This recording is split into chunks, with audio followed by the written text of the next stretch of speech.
Vamos dar continuidade a nossas leituras. Aula passada paramos exatamente nesse trecho, na página 131 do nosso livro, onde só a nível de revisão. Para Platão, valores como felicidade, justiça e virtude são universais, isto é, valem para todos e em qualquer época e lugar. Agora nós vamos pegar um outro filósofo, Nietzsche, na sua obra Genealogia da Moral. Ele se preocupou com o nascimento dos valores morais concebidos como universais e eternos, o que fazia Platão, o que fez Platão. Para Nietzsche, predomina entre nós aquilo que ele chama de uma moral de rebanho, isto é, um tipo de ação em que grandes grupos seguem um líder. Segundo Nietzsche, o princípio bastante conhecido de que a união faz a força é a expressão de uma moral de fracos, porque se os indivíduos forem fortes por si mesmos, não precisam se unir. São os fracos que procuram seus iguais e vivem sob as ordens de um comandante, um pastor de rebanho, que mostra a todos o caminho a seguir. Sua pergunta é: de onde provém essa moral? Segundo ele, provém de uma inversão de valores que leva as pessoas a considerar que ser fraco é melhor que ser forte. Para Nietzsche, o homem forte basta por si só.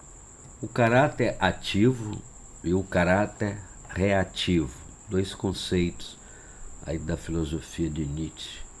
Para explicar essa ideia, Nietzsche afirma que todos os seres vivos são animados por um impulso vital, que ele denomina vontade de poder ou vontade de potência.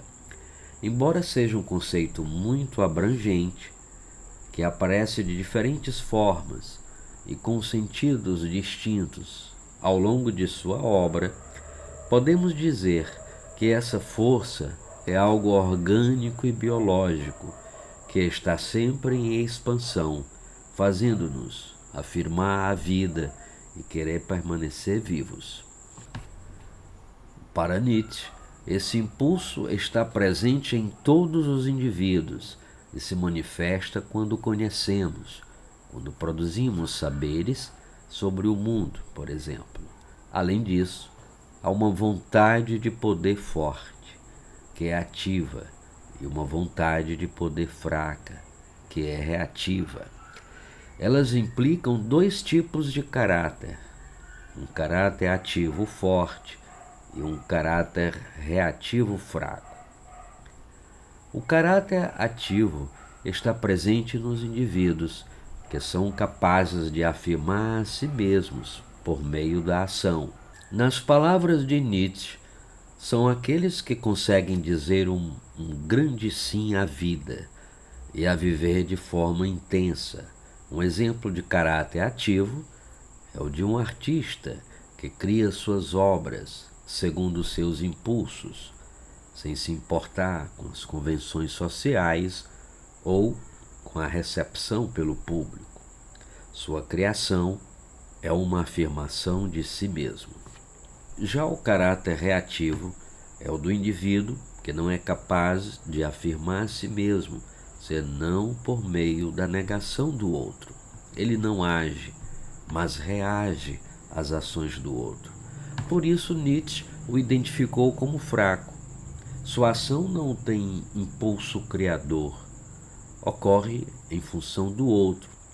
Para manter o exemplo anterior, poderíamos citar aqui o artista que faz suas obras apenas para agradar o mercado consumidor, segundo o gosto comum, para que sua obra seja aceita por um grande número de pessoas e se torne forte de recursos financeiros. Os indivíduos fortes são aqueles capazes de dizer: eu sou bom. Por isso, eles são nobres, poderosos, superiores. Os indivíduos fracos são aqueles que olham para o forte e dizem: você me domina, então você é mau. E se você é mau, eu, por oposição, sou bom. Na natureza, o forte é o bom, o que não significa que o fraco seja mau. Ele é bom porque é capaz de afirmar-se. A partir de determinado momento da história humana, contudo, foi sendo criada a ideia de que os fracos são os bons e os fortes, por oposição, são maus. Essa é a inversão de valores a que nos referimos anteriormente. A crítica à inversão dos valores. Segundo Nietzsche, há duas fontes principais para essa inversão de valores na cultura ocidental. A primeira é a crença na imortalidade da alma, como propunha a filosofia socrático-platônica. Se acreditamos que a alma é imortal, que continuaremos vivendo após a morte do corpo, mesmo que de outra maneira, deixamos de afirmar a vida tal como a conhecemos. Por causa dessa crença, diz Nietzsche, os gregos deixaram de afirmar a vida, de ser criadores, indivíduos nobres, para se tornarem produtores de uma cultura de resignação. A segunda fonte é o cristianismo, que levou a resignação às suas mais profundas consequências. A Igreja Católica difundiu os preceitos cristãos de modo a ensinar que o importante é a resignação com a vida terrena, para se obter a recompensa no reino dos céus. Segundo Nietzsche, essa é a mais pura expressão do triunfo de uma moral dos fracos. Apesar da crítica radical ao cristianismo, é importante ressaltar que Nietzsche admirava Jesus como ser humano e em várias passagens de seus textos referiu-se a ele como um homem excepcional. Sua crítica dirige-se ao cristianismo como filosofia e como religião, por sua defesa da resignação e da negação da vida terrena, como podemos verificar em várias passagens bíblicas. Bem-aventurados os humildes de espírito, porque deles é o reino dos céus. Bem-aventurados os que choram, porque serão consolados. Bem-aventurados os mansos, porque possuirão a terra. Bem-aventurados os que têm fome e sede de justiça, porque serão saciados. Bem-aventurados os misericordiosos, porque alcançarão misericórdia. Bem-aventurados os puros de coração, porque verão Deus. Bem-aventurados os defensores da paz, porque serão chamados filhos de Deus.